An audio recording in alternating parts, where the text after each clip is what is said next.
Hello everyone! I'm sure you are ready for our next exploring in the C# programming language. In the previous video, we learned how to display hello world text in the console window. We got acquainted the console write line and console write commands of C#, and of course, we understood their difference. In this video, as I promised, we will explore data types in C# together. We will get acquainted with the variables of C#.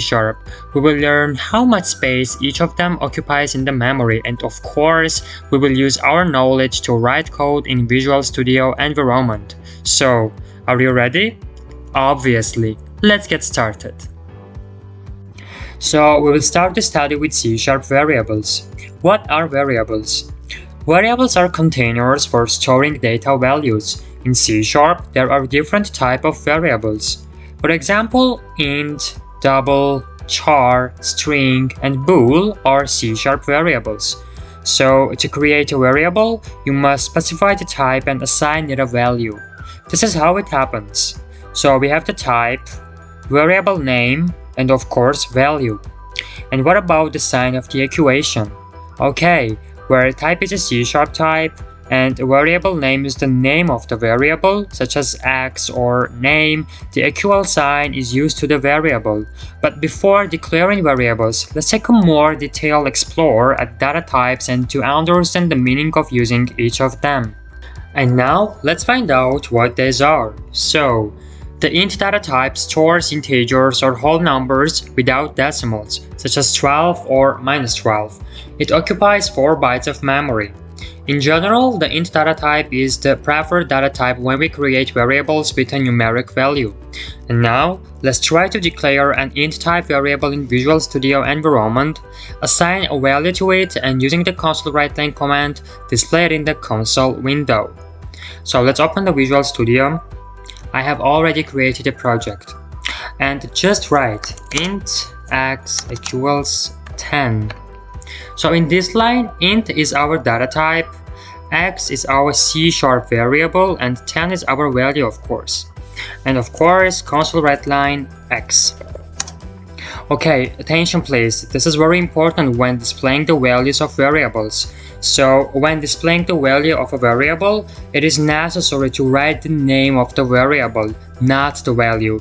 This is really important thing. So, running the program, we will get the value of the variable in the console window. Let's run this. We have 10 in the console window. And the next is the long data type. The long data type can also store whole numbers. This is used when int is not large enough to store the value. The long data type takes up 8 bytes of memory. Note that you should end the value with an L. In the Visual Studio, it happens as follows. Let's open it. And just write long, for example L equals, I will choose 15 billion. And definitely don't forget L. And of course, console write line L. Running the program, we will get the value of the variable. And what if we store the number 15 billion using the int data type? Let's try that. Let's change this int and definitely delete this L. Oh my gosh, definitely will not work because the range for storing numbers is much smaller for int than for long. In the description section, I will leave the storage ranges of all data types. So next are the floating point types. You should use a floating point type whenever you need a number with a decimal. There are 2 data types that contain decimal numbers in C#, float and double. Float data type occupies 4 bytes of memory, so the float data type can store fractional numbers. Note that you should end the value with an F. Well, let's try this in the Visual Studio. I have to open it. And let's write float f equals, for example, 3.14, and don't forget f, of course. Definitely console write line f. Running the program, we will get the value of the variable. And next is the double data type. The double data type can also store fractional numbers. Note that you can end the value with a d, but this is not necessary actually. So let's try this in the Visual Studio. Let's write double D equals 20.99, and of course console write line D. And running the program, we will get the value of the variable. And of course, double data types occupies 8 bytes of memory. Of course, we can have such a question. What is the difference between a float and a double if they both hold fractional numbers? Okay, the precision of a floating point value indicates how many digits the value can have after the decimal point. The precision of float is only 6 or 7 decimal digits, while double variables have a precision of about 15 digits. Therefore, it is safer to use double for most calculations. And the next is the Boolean data type. A Boolean is declared with the bool keyword and can only take the values true or false. Okay, let's try this in the Visual Studio. Let's write bool is sandworm equals true, of course. And second one, again, bool is fish sweet equals false, of course. And of course, we have to show those in the console window. So console write line is sandworm, and second one, console write line is fish sweet.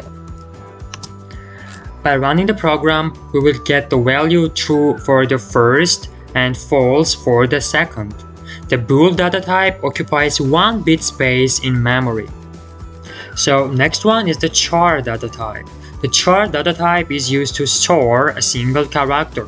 The character must be surrounded by single quotes like A or B. So let's try this. Right, char, for example, my char equals single quotes B. And of course, console write line my char. Running the program, we will get the B in the console window. The char data type takes up 2 bytes of memory. And the last data type we're going to look at today is string. The string data type is used to store a sequence of characters. String values must be surrounded by double quotes. For example, let's try this in Visual Studio. String s equals double quotes hello world. Here is the hello world text, a sequence of characters, and of course, using the console write line command, let's show the result. Running the program, we will get the hello world text in the console window, and string takes up 2 bytes of memory for each character. In one of the future videos, we will explore the string data type in more detail. Thanks for watching. I hope I was able to be useful to you. Please subscribe to the channel to not skip the future videos. I wish you a good day. Bye!